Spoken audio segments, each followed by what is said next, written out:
Good evening. My name is Brandon Spencer, and I'm a senior in Rockhurst Exercise and Sports Science program in the College of Health and Human Services. I'll be going over the format for the presentation along with a brief introduction of Father Curran. Following Father Curran's presentation, there will be a question and answer period. Questions were submitted by College of Health and Human Services faculty and students. Asking the questions will be current and previous students from the Exercise and Sports Science Department. Undergraduate Salvatore Sesti and Maria McDonald, a student from the Physical Therapy program. I was given the honor to introduce Father and thought it would be difficult, but finding great things about Father Curran is one of the easier things I've done at Rockhurst University. Recently, Father was challenged by the Kansas City University of Medicine and Biosciences to participate in a Veterans Awareness campaign to raise awareness of the struggles veterans face when returning from their service. As a veteran, this means a lot to me. As expected, Father accepted the challenge and followed through above reproach. Instead of giving them 20 push-ups, he gave them 60 because that's the kind of person he is. For me, this exemplifies who Father Curran is as a person, never backing down from a challenge and doing anything and everything he can to help people. Father Curran was recently fully incorporated into the Society of Jesus, a 30-year journey in the making. Let's think about that. Father Curran has been working towards a goal longer than most students here at Rockhurst have been alive. I'm sure his journey was difficult and had many setbacks along the way, but he never gave up on himself, just like he encourages all of us to do. Father Curran walked 500 miles along the Camino de Santiago in July. Students at Rockhurst could see him preparing in the gym at Massman Hall. In tonight's presentation, Father Curran is going to tell us about his 500-mile journey and what it took mentally, spiritually, and physically. As an exercise sports science major, I, along with many others here, tend to focus on the physical part of the journey. Father is going to share with us that it's much more than our physical bodies to help us reach our goals. We need our bodies to push us, our spirituality to guide us, and our bodies to take us there. With great honor, I introduce the president of Rockhurst University, Father Tom Curran.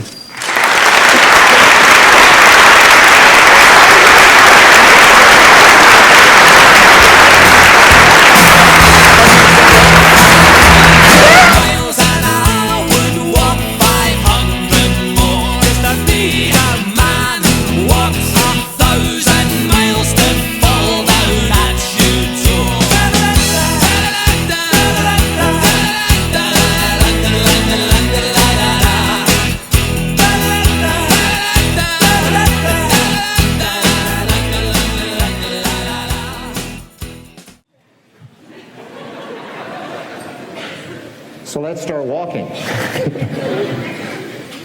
That little song from the Proclaimers, I selected that because that was the song that our students used last May when I made my final incorporation. That as a dedication, they played that song 500 miles, so it was appropriate to begin that. What I'd like to do tonight is share with you a little bit about this journey and what it meant to me and what I hope that this journey and this pilgrimage means to all of us. I'm going to provide it into context and do it in threes, if you will. I'll start out by having this as the framework behind me, the framework of how we do everything in terms of our Ignatian tradition. And I like to speak of our Ignatian tradition and really in terms of saying, what does it mean to be Jesuit? What does it mean to do things in this Ignatian tradition? And it really comes down to three letters, E-R-A. This time of year you might think, well, earn run average, or possibly Equal Rights Amendment, but for us it speaks to experience, reflection, and action. I'm going to speak in terms of threes tonight. So what is that experience? That experience is that we're invited to fully engage the world. Not to see the world as dark or evil, but to see the world as good, inviting us to experience it, to soak it up. In soaking up those experiences, we're asked to reflect upon it. What did I learn from that? What is my reflection upon that? Ignatius in the spiritual exercises clearly speaks of, in that contemplation to attain love, that we realize that all is gift. All is gift, in which case that prompts us into knowing that we are people with grateful hearts. And those grateful hearts then prompt us into action, which we speak of being then men and women for and with others. And I speak of that as a cycle because it just continues and continues. We continue to take on those experiences, those ones that are uplifting, as well as those ones that are challenging to us, sometimes maybe the desolation in life. But clearly upon reflecting upon them, we see that it is good. We're grateful for that. And that gratitude then prompts us into that action of going out into service. So keeping that in mind, that's the framework. We're looking at the Camino de Santiago. So the Camino de Santiago, the Camino, to walk, right? This walk. Camino is really a metaphor for life. And the Camino is a metaphor for life because I think it can be divided into three parts. Three parts, meaning that you do the first part for the body, the second part for the mind, and the third part for the soul. You see there the map of northern Spain, and all of those blue spots there are the various stages. So when you want to do the Camino, and you can do it all in one shot, as we did, or you can do it in segments. Some people do it over several summers or over several years in stages, but they mark all of those stages, and you'll see all of these towns listed here that we walk through. We started in Saint-Jean-Pied-de-Port in the Pyrenees Mountains of France, all the way over there to the right. And then crossed through the mountains and then went all the way up to Santiago, and then you'll see a couple of other blue markers there. We actually walked beyond Santiago. We walked to the coast, to Finisterre, meaning the end of the earth. And then from there, walked to Muxia, and then we had enough. We got on a bus and came back. So, to speak about the first third of it, the first third is for the body. So what does it do to the body?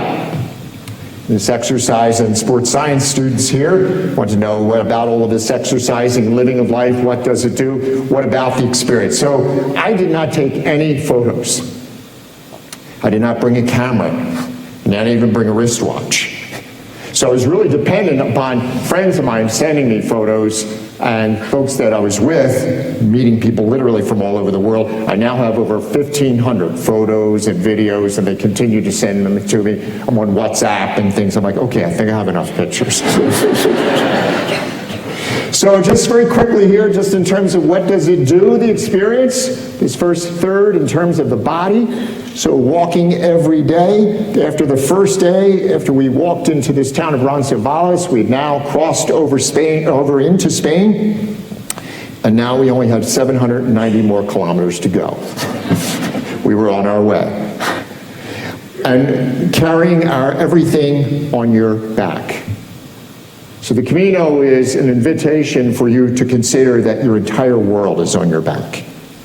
So you really have to give some thought about how much you're going to bring. And everybody brings way too much. And after 2 or 3 days, you're throwing things out, you're giving it away, or you're sending it home. So I went from 4 shirts to 3 shirts to 2 shirts. This buddy of mine who I was with, a priest that we were ordained together in the late 80s, he was figuring out every day how to get rid of everything. And finally, at one point I said to Mark, if you keep this up, you're going to be down to 1/2 a pair of underwear. And that would not be a pretty sight.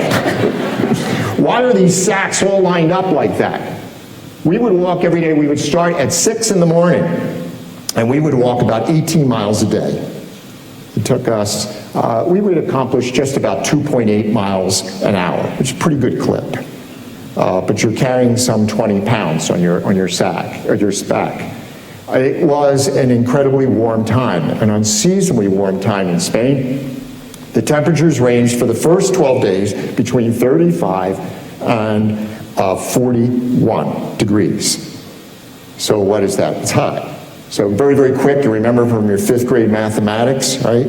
Celsius 35, you double it, you take 10%, you add 32, right? Quick, right? Doubling 35 makes it 70, takes 10% of that off, the big 63, you add 32, that's 105.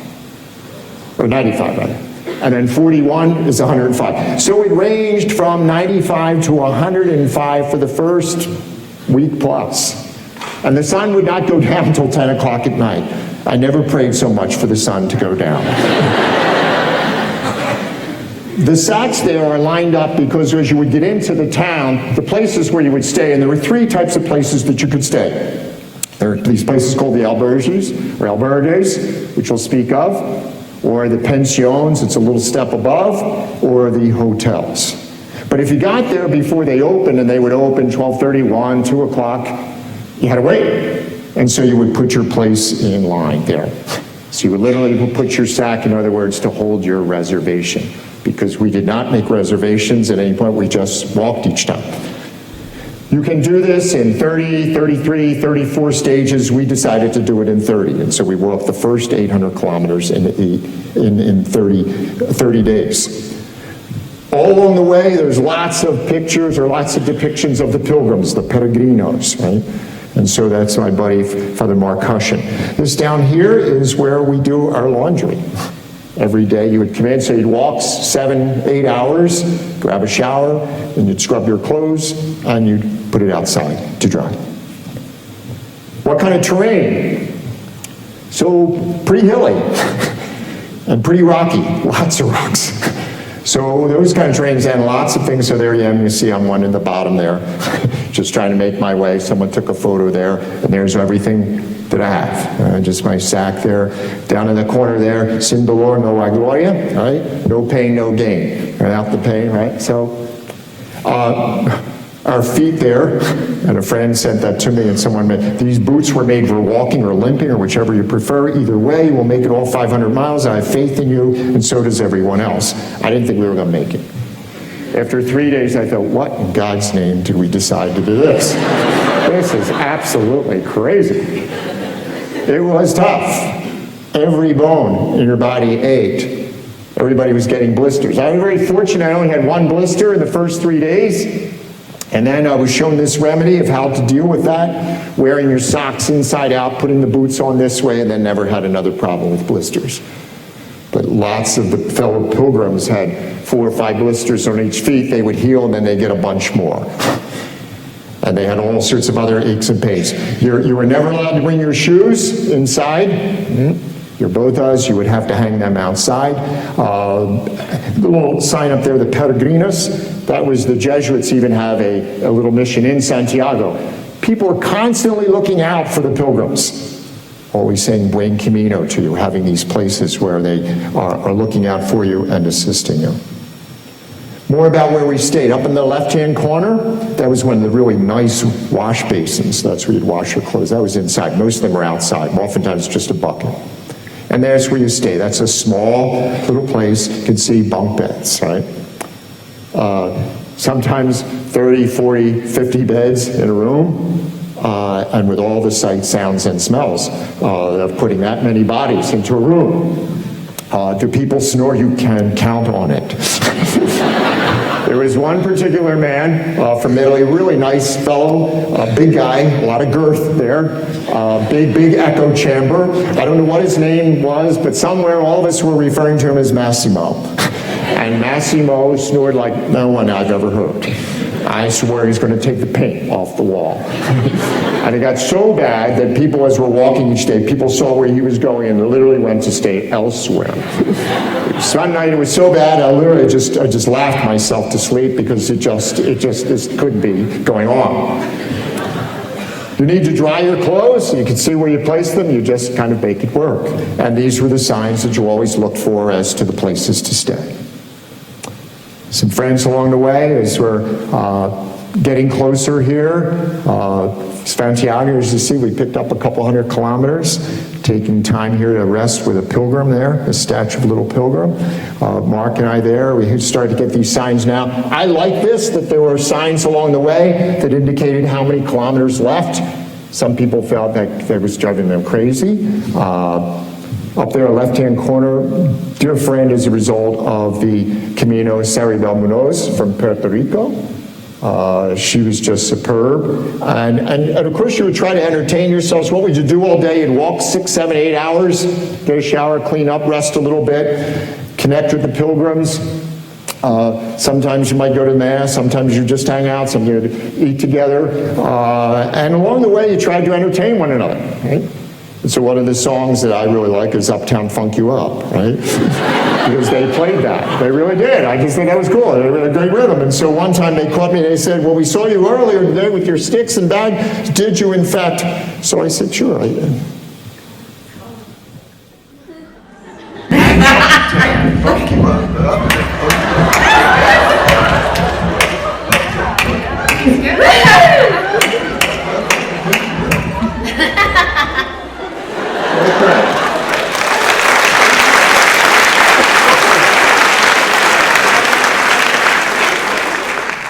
said to me, that's more of a hoedown.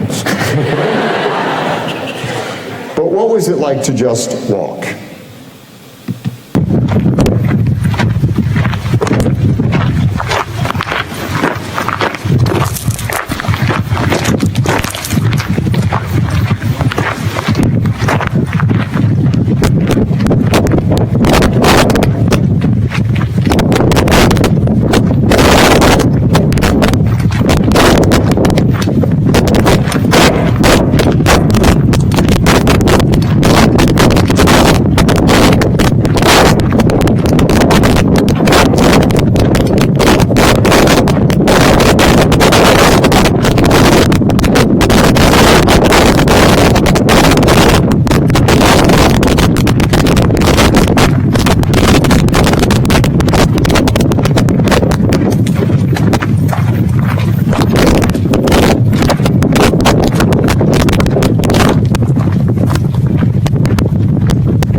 See the pilgrim up ahead and then just walking there most of the time? While you would walk with others and have conversations, more often than not, you walked it in silence. And you very much appreciated that. So several hours a day, you were just a solitary pilgrim. What did we eat along the way? How did you sustain yourself? So some of the things, sometimes we would group that we connected with, some folks from Maryland. They had served a meal that night. We went out and just prepared that ourselves. Well, I didn't prepare it, I just helped with it. And then so we'll clean up. At one point in the Navarre region, lots of great beef. Look at the size of that steak. So quite nice, huh?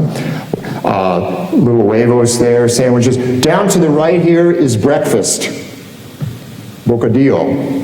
So first couple days, these big rolls with queso, with cheese, and a little ham. That's a lot for breakfast. First day, okay. Second day, bocadillo. Second day, third day, I said, I'm bocadone with this. I cannot do another one of these. And so we started walking. We would walk 2-3 hours and just have some fruit and some nuts and then stop for some lunch later. Lots of these you could see, kind of the butcher shops, just. And there were other opportunities to gather. This is a pilgrim's meal, so a lot of these places would have where you would meet with the folks whom you walked that day, all your fellow pilgrims, all the other peregrinos. You had lots of opportunity for conversation. The pilgrim meal, pretty much a little salad, maybe a little pasta, a little fish. It would cost you to stay in the albergs anywhere from 5 to maybe 10, 12 euros a day. Your dinner would be anywhere from 8 to 10 euros. So very, very reasonable for you could eat very easily 25, 27 euros a day to have everything you need in terms of accommodations and meals. So our friend Sarah Bell, she asked me to take a picture of her. So water fountains all over, but this is one of the greatest places. This water fountain is actually vino. So you would take your water bottle and fill it with vino. If in nothing else, it was good to take that alcohol to rinse it out, right?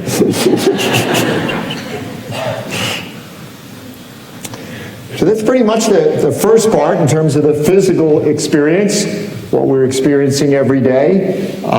Did I have a piece here? Oh, I'm sorry, I went back. I forgot to mention, you notice that little red spot in the center there? That's a bed bug. Oh yeah. There are plenty of bed bugs. So I did not get it. I only got one blister, but I did have bed bug bites. How do I know that? I said at one point, gosh, everybody's talking about bed bugs. What's with the bed bugs? But I said, I found that I have these 5 mosquito bites all in a row on my stomach. They said that they're not mosquito bites, that's bed bug bites. Anytime a bed bug, it's 3 or more in a row, that's a bed bug. So how do they get there? Well, people bringing in their sacks and throwing them on the beds, and they tell you, do not throw your rucksacks, do not throw your backpacks on there. Everybody does, and there's bed bugs. So what do? You have to wash all your clothing. Okay, so I have to wash 2 pairs of 2 t-shirts and 2 pairs of underwear. You don't have to wash a whole lot, right? You just have to be careful, and the Jesuit community is still concerned that I brought them back into the house. So, if the first third was for the body, second third is for the mind. So if the first third is the engagement in the world, the actual physical experience, if you will, the second third for the mind is you're reflecting upon what took place, what happened here, what did I learn, if you will.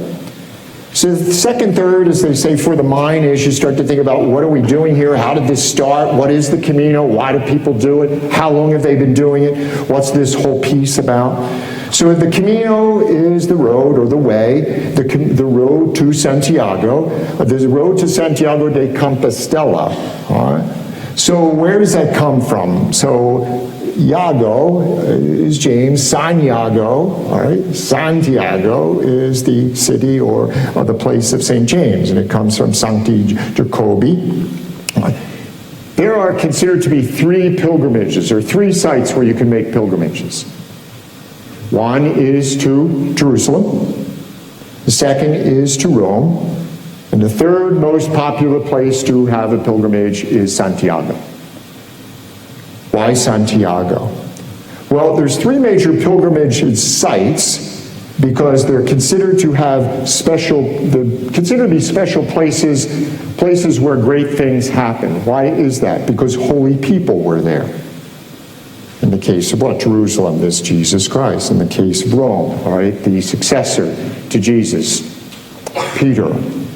And then in Santiago, because Santiago named for St. James, so remember Peter, James, and John? So this is where he wound up being buried, or so we think. Why is that?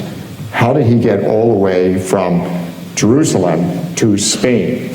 And why is it that there's such a devotion to this St. James? In all of these, they're considered to have these powers. Powers meaning that being near or close to these holy people, they have miraculous powers. And so that is why we in fact want to touch them, or if we can't touch them, we want to touch a part of their lives. Maybe a clothing, or maybe something they've touched, or perhaps a relic, right? A piece of their flesh or their bone. That has been the case for literally centuries. And not just in the Christian tradition. So in the Jewish tradition, right, kissing of the Torah, or in the Muslim tradition, right, contact, touching the earth, the touching of relics when we kiss the true cross. You say, well, I don't do that. If you have a photograph of someone in your home or in your residence hall, that's because you want them there. You may touch the photograph, right? Why it is that we come around the table and we share a cup or bread. Right? All of that is very much related to this whole notion that we want to connect with those patrons. The Camino de Santiago has been completed by pilgrims for over 1,000 years. And I'll talk about how this came about. But people wanted to go to Santiago to be the place to touch the place of the bones of St. James, this apostle, for purposes of being with him, of touching that relic, of experiencing that power. You'll notice up there that there's two markers. And the marker up there speaks of the priest who really was instrumental in bringing back this road or this walkway. And it's dedicated to this Father Valna, Father Elias Valna. And in the 80s, he went and had all of these markers put up. And so throughout, you see all of these markers with the shell and with the indication of how many kilometers are left. When these pilgrims would make this passage, they would oftentimes go and sing. So what would they sing? They would sing holy songs. They would sing hymns. They would make this pilgrimage to this cathedral, and in preparation they would sing these hymns to support and encourage one another. So what about today? What do people sing?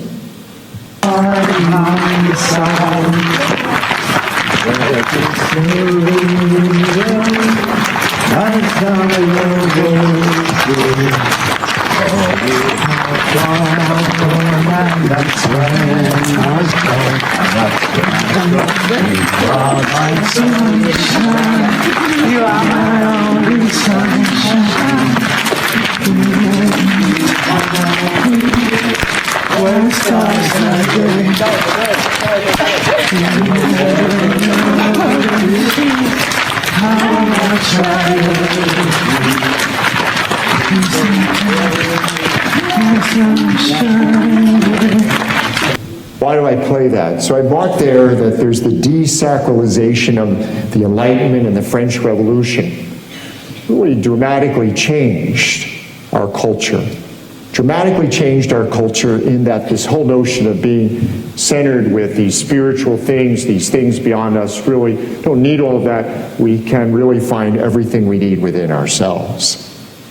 So this whole notion of going to shrines, of prayer, this notion that we need someone greater than ourselves, why can't we take care of it on our own? And so that has really changed things.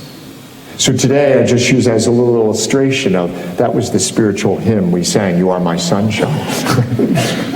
So don't recall, other than Uptown Funk You Up and things like this, has there been a change? Does it seem like you're very spiritual on this pilgrimage here? Along the way, there are places where clearly you are asked to reflect upon what you are about. So very early on in this hill of pardon, there is this metal structures there of pilgrims. Up in the mountains there, where the windmills are, the wind turbines, and you're asked to seek pardon for forgiveness for your life, a part of a pilgrim's journey, recognizing that you are forgiven by God. And the highest point is this iron cross where we ascended there. It's probably maybe about 2/3 of the way along. You notice there's this pile of rocks. All of those rocks there, all of those things there are mementos, shells, rocks that people have brought with them. So you're invited in the Camino to bring something with you and to place your prayer, your petitions, your things with you. So here I was given a little shell by the cabinet, by the leadership of the university. I took that shell with me and took my life, my prayers, my work here at the university and placed that on the pile of rocks there, the iron cross. It is an incredibly moving thing. We had just came up there early morning, probably about 6:37 that morning. Sun was just coming up. Probably 50, 60 people around at that time, and you could not hear a sound other than the botas and the sticks. Us there. And no matter what reason people were doing the Camino, whether they started out for a spiritual reason or because it was a hike, it was truly a sacred place. And people were placing little photos, they were placing little mementos, notes, cards, remembrances of loved ones on this iron cross. The highest point in the Camino, just about 1,500 meters high. Only selfie, so we have to have a selfie. Give us your camera, right? It's 592, we're on our way. So what does that mean? So you multiply it by 0.62, right? So we're down under 400 miles. Why is this? What are the roots for all this? So back to St. James. So the scriptural roots are that if you look at the Second Testament, this New Testament, in the letter to Romans, there is a mention there in the 15th chapter, in the 24th and 28th verse, of Paul visiting or mentioning, speaks of a visit to Spain. It is believed that James, one of the three, remember, sons of thunder, Peter, James, and John, that James is the person referenced in the scriptures. And that James went from Jerusalem when Jesus sent them out, and he missioned or did work in Spain. And that he came back to Jerusalem, and which time Herod beheaded him. And then his remains are thought to have been brought back to Spain and buried in the coast, the western coast of Spain. And then several hundred years later, and the Christians and the Moors, then all of a sudden, wow, his remains are found by this hermit. And he finds them in a place that they call the Field of Stars. What would be the word Campus Stella, or Compostela, which is why we say Santiago de Compostela. St. James in the Field of Stars. The cult then, so this is early 9th century, the cult starts to develop around him. Others want to go and to experience this. And now along this ancient way, and you see down there the Puente de la Reina, the bridge of the Queen, which is an old Roman ruins. So this is a region that had the Romans, the Visigoths, the Spaniards, Muslims. And now we're talking 9th, 10th, 11th century. It becomes very, very much marked with these shrines and these cathedrals to celebrate and to bring the pilgrims towards St. James. And it comes about because of this Pope, Calixtus, who speaks about the iter, or the way. You hear the word almost itinerary, all right? The way of St. James, or Santi Jacobi.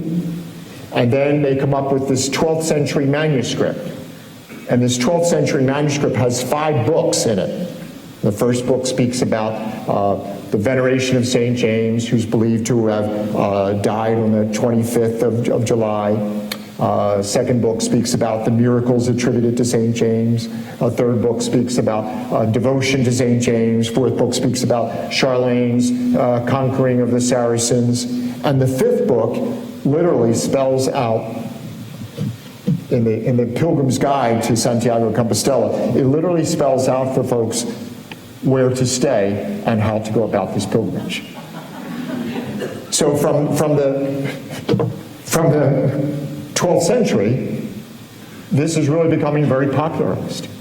It becomes an industry, if you will. And along the way, there needs to be places to welcome these pilgrims. There needs to be places to provide for them, to protect them, to attend to them when they're ill, hospitals. So they have the Knights Templars, the Hospitaleros, which we get the word hospital from. All of this to make sure that the pilgrims make it to Santiago safe. Make it there safely. And along the way, there's just one incredible cathedral after the next. Every little village, every 5, 6, 7 kilometers, just these extraordinary churches. You can see not a whole lot of people in them. Well, a few comments about that. Not a whole lot of people in them, many of them not even open until Sundays, because there's no one to provide any services there. They're coming into another one of the cathedrals in Lyon. This may be just about halfway now to Santiago.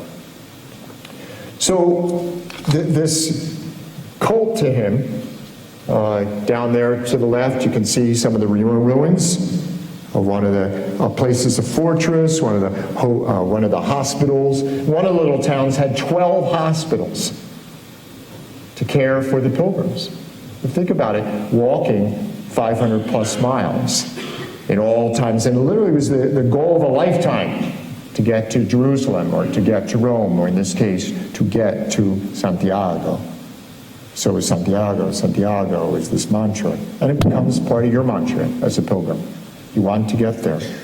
And lots of different indication along the way, little shrines there indicating all the countries from all over the world. We literally met people from all over the world. People from Asia, from Western Europe, from South America, from Central America. Met a pilgrim from Korea, walking it for the 3rd time barefoot. Yes. He did, and as happy as can be. I did not do that. And all along the way, lots of critters, lots of experiences with critters. A couple comments about the critters. So, down on the right, you see some folks on horseback, caballeros, 95% of the people, you can do the Camino in 3 ways. You can walk it, you can bicycle, or you can do it on horseback. You are not allowed to have any motorized vehicle on the Camino. And that is strictly maintained. So some folks here, we came along, bikers. It was not uncommon when you were in the community because you walk through lots of towns and farmers, vineyards, and just critters would go through. So at one time, we're staying at this little place, St. Anton here, and we had to wait because there was a traffic jam.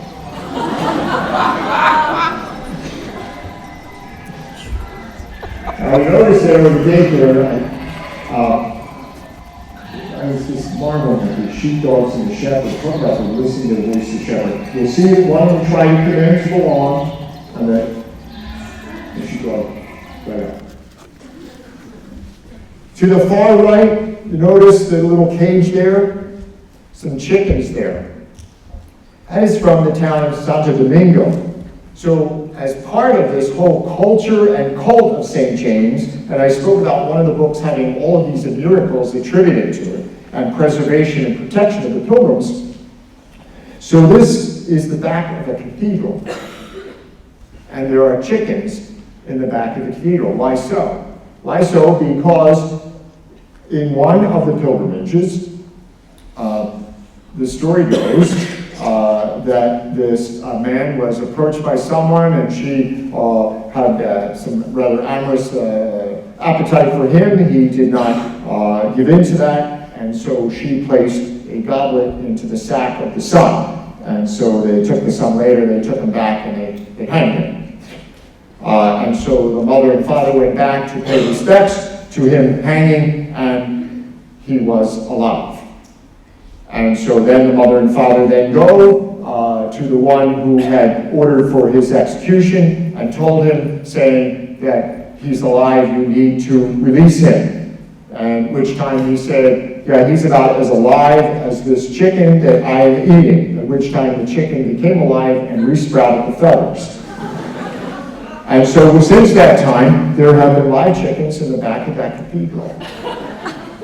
And when we were there that night, I'm sorry we have a video of this, but it's one of the times I wish I did have a camera or a video, but they were praying the rosary, and I kid you not, after every Hail Mary, the chickens and roosters would cluck and crow.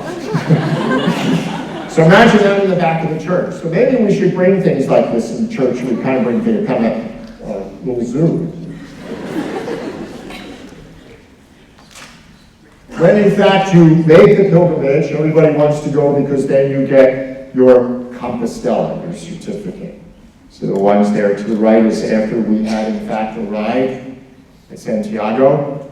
It took us 30 days to walk 500 miles. We walked about 18 miles a day. It's all in Latin. And so what do to celebrate? Well, we decided let's walk another 90 kilometers, and we walked to the coast. Because it was great to get another certificate to Finisterre. And you notice there that there's a little shell, and I spoke about St. James, this cult of St. James, and sorry about that little picture of St. James. It's one of the many depictions. I like that because it kind of captures everything. So he's got the pilgrim's cap. Notice there's 2 shells on his lapels. He's carrying this little stick. You can see the pilgrim stick, and he's got a little gourd on that. So the gourd would be for his water. The shells from when he was buried on the coast there, and they found the shells there.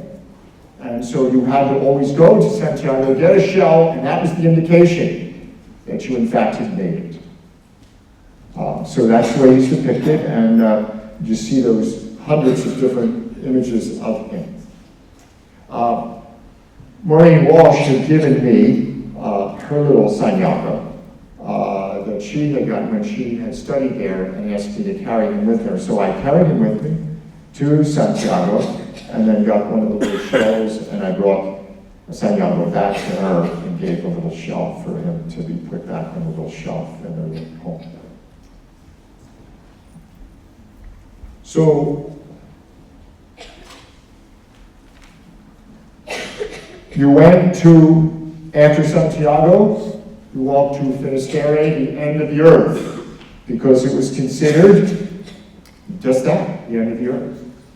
Everyone may remember the story about Columbus being told that if you sail from here, you want to sail off, that the world is flat.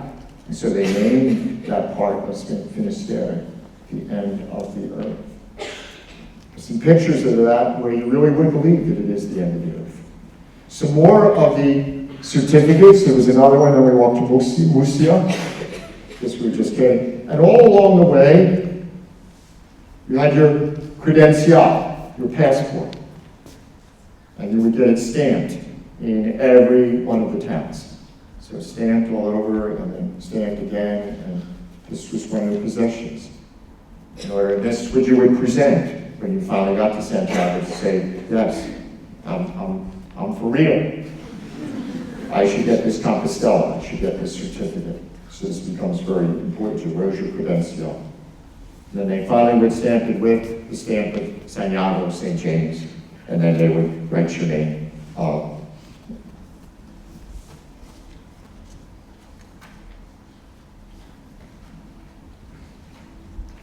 So in the first third, you walk for your body. Second third, for the mind. What is this all about? The reflection upon the experience, connecting with St. James. And the last third is for the soul, which really asks you, so now that I know about it, I know the history of it, I know how people have done this for literally 1,000 years, how these days 150 to 200,000 people walk the Camino or are part of it every year. Some people do it over several weeks, several months, several years. We just decided we were going to do it all at once. And because I was very, very privileged in that I was given the opportunity to be totally disconnected from the university. I had no cell phone, no. Once a week, I would check in and just get a summation of emails, but I had no responsibilities. And so for the university. So during that time, Dr. Doug Dunham and Darrell Lynch oversaw the university, and I wanted to design that so that in fact I could completely focus upon the Camino. Be very, very present to that. Why did I walk the Camino? 70% of the people who walk the Camino today do so for non-spiritual reasons. Most of the people we're walking with. Why? Bucket list, forget a loss, want to do a nice hike, saw the movie The Way, and all good reasons. But not everybody, we weren't all, this is rah-rah, let's in fact be Catholics or Crusades or Christians forever here. Most people did not know I was a priest. Sometimes there was one gentleman who seemed to want to know everybody and kept saying, "Are you Catholic? Are you Catholic?" I said, "Well, I try to be." And at one point, I turned to Mark, my buddy. I said, "Gosh, I think we're feeling like the Spanish Inquisition starting. What's this all about?" But it is your Camino. You walk for whatever reason it is that you walk. Why did I walk? Well, the question that I walked with was this: what do I really need in life? How much do I really need? Your whole life, everything you have is in your backpack. T-shirts to underwear to your sleeping bag to your little jacket to some Band-Aids, whatever. You're living in community, meeting people from all over, hearing all sorts of stories, really building community and recognizing you really need one another. That's what the Camino is about. But it was interesting as we got closer. So now, in order to get a certificate, you have to walk, you must walk at least 100 kilometers, which means that you have to get stamps for the last 100 kilometers twice a day. And that brings you to the town called Sarria. So from Sarria on, if you do that, you can get your certificate, right? So as you get to Sarria, all of a sudden the crowds swell. You got people coming in from all over. And they're coming in and they got clean clothes, they got nice backpacks. Some of them don't even have backpacks. The buses drop them off and people are picking them up from downtown. So we, the peregrinos, they tell you, be careful, be careful, be careful that you do not become resentful of those people who haven't walked as far. But we're not going to do that, of course not. No, we're going to welcome them. This, we sneered at them. Turista. Hikers. Slackers. And what's that all about? So you really pushes you to reflect upon again, why do we walk? I think we do. We walk to deal with our innate restlessness. I think we walk because it gets us to think, to reflect. It propels that stream of thought. All along the way, you hear people saying, buen camino, buen camino. Good journey, good journey. A wonderful expression. And to bring it back to Ignatius really, you could divide his life into 3 stages. His life as a soldier, and then the transformation that occurs, and then that transitional period as a seeker about what is God calling me to. And then when he truly rests in that he sees himself as pilgrim, as a journey that we continue to walk. So for me, wanting to do this for quite a while, being given the permission and blessing of the Board of Trustees to do this at this time, also wanted to do this before I got too old. Said to my brothers, I need to do this by the time I turn 60, and so I in fact turned 60, just maybe 4 or 5 days into it. And when I went into one of the Alberges and they saw the credentials, oh, he says, happy birthday. So the buddy I was with, he said, wow, your birthday, I didn't know that time. He said, how old are you? I said, 60. He said, I knew I'm a fart. Actually he said something else, but I'm cleaning it up. He became ill 3 or 4 days later. Yeah, how about that? So he is quite ill with the flu or whatever, and so he's having frequent visits to the body. Up all night. And the following morning he says, I cannot walk today. So I, in my Tarzan like Spanish, go into a little town and meet with the doctor and tell him what I think is the problem. He comes back, makes a house call. And he comes in, he asks him, does he have any allergies? He says, no. He said, turn over, and he gives him a shot in the ass. And within 24 hours, he was fine. Later that day, as we're walking, and I said, Mark, feeling much better? He said, yes. I said, good, it's great you're up, because you've been quite ill. I said, who's the old fart? People become ill along the way. You look out for one another. And we were hearing of other friends, this one had a back problem, this one had problems with their knee, and they would always go to a clinic, and we said, what did you get? They said, oh, we got the shot in the ass. I don't know what's in it, but Spain has this incredible remedy for everything. You bend over, they give you a shot. Within 24 hours, you're good. So flu, bad ankles, allergies, it doesn't matter. So back to the peregrinos, whether we are a pilgrim or a tourist. The turista.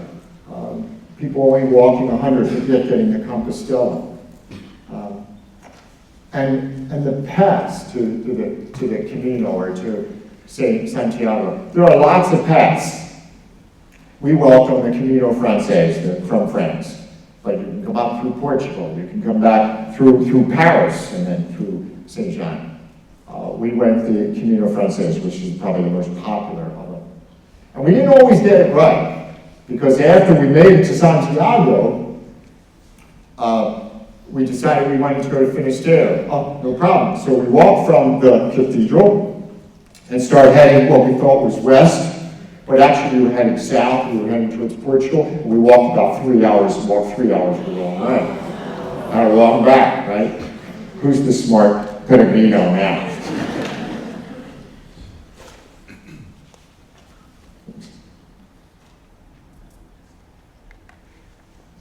So what happens when you get there?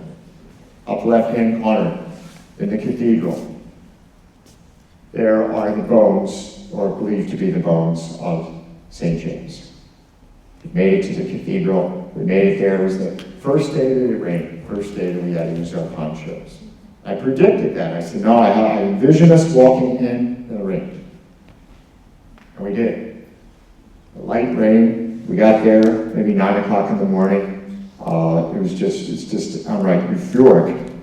The fireworks for us that night. The Feast of St. James is the 25th of July. I wanted to nowhere near Santiago on the 25th of July because we're told that it's a bacchanal with a cathedral attached. We got there on the 24th, and that night they had the fireworks. We left on the 25th and then came back a couple days later. Up in the corner there, one of the questions was asked me in advance, what was very important to you during this? So the little shell they give you at the beginning, when I started in St. John, we give you that shell to carry across. Keep that. My little journal book, prayer of the pilgrims. My rosary there, but my rosary especially with a little medal attached. So a very, very dear friend, when I took final vows with the society, had a little medal engraved by my name and the date, and a medal of St. Bernard. St. Bernard is important to me because it's my middle name, but he's also the patron of hikers. So that it was kind of neat. So those were the things. Some things just were important to you. Things that you carried with you. Many a night when it was 8, 9, 10 o'clock and the sun still had not gone down and it's 95 degrees, I don't think I've ever prayed the rosary so fervently for the sun to go down and for it to cool off.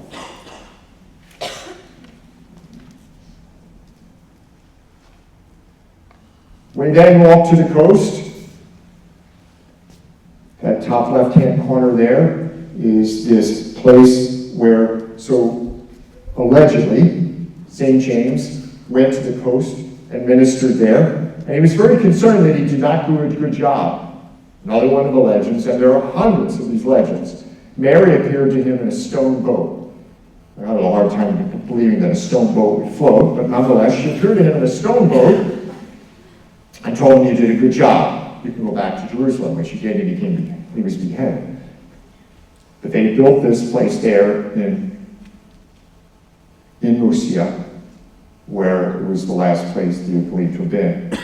We had walked to Santiago, and there is a little bit of a letdown after Santiago, so that's why we wanted to keep walking, and walked another 3 days for another 60 miles, and made it to the coast, to this Finisterre, to the end of the earth. And there's an incredible thing about coming to the coast, that drawing about why you walk, what goes on interiorly. This is when we were in the cathedral. This is when we did really reveal that we were a priest. But I didn't know you were a priest. You cursed. And this is where it became clearer to me why I really walked the Camino. I say that I walked because I wanted to know what I really need in life. What do you really need to have in your life? And throughout the journey, I was getting rid of things. I started with a pair of boots, and sandals and flip-flops, and I don't need the flip-flops. I don't need this. You really scale back. So I said I'm getting some clarity around what it is that I do this pilgrimage, and real understanding of how much you need in life and very, very little. But then it became a little clearer to me in the cathedral, because we concelebrated the Mass, and then they do something in the cathedral. They bless the pilgrims with this bucket of smoke. So consider a little incense box, if you will, and multiply it by about 50. Probably about 200 pounds. And it's literally called a bucket of fire. And they take this bucket of fire and they swing it through the cathedral.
Pretty cool.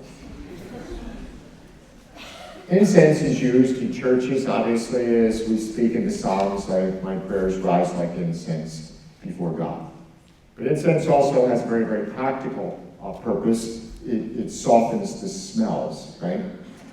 And so it was often used in churches where people did not maybe regularly bathe, or they were coming in from the farm. Now consider this cathedral where we have packed cathedral of smelly pilgrims.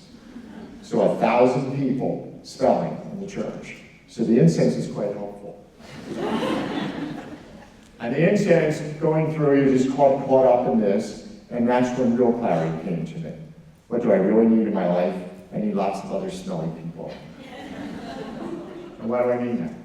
So I mean that in terms of, I think, smelly pilgrim, or smelly priest, or smelly peregrino, but we're all smelly, because we're all redeemed sinners.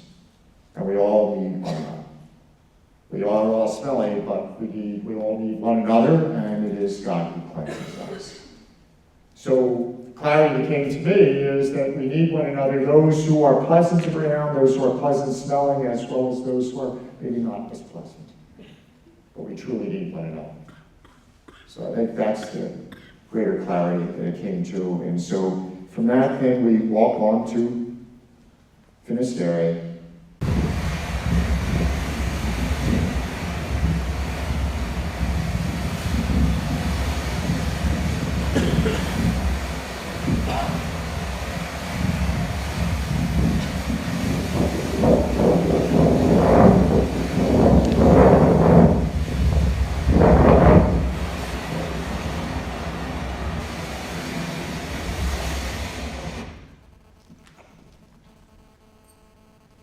In my journey, with the opportunity to reflect then upon this pilgrimage that we all make, this Camino, for the first third of our lives for our body, the second third for our mind, and the last for our soul.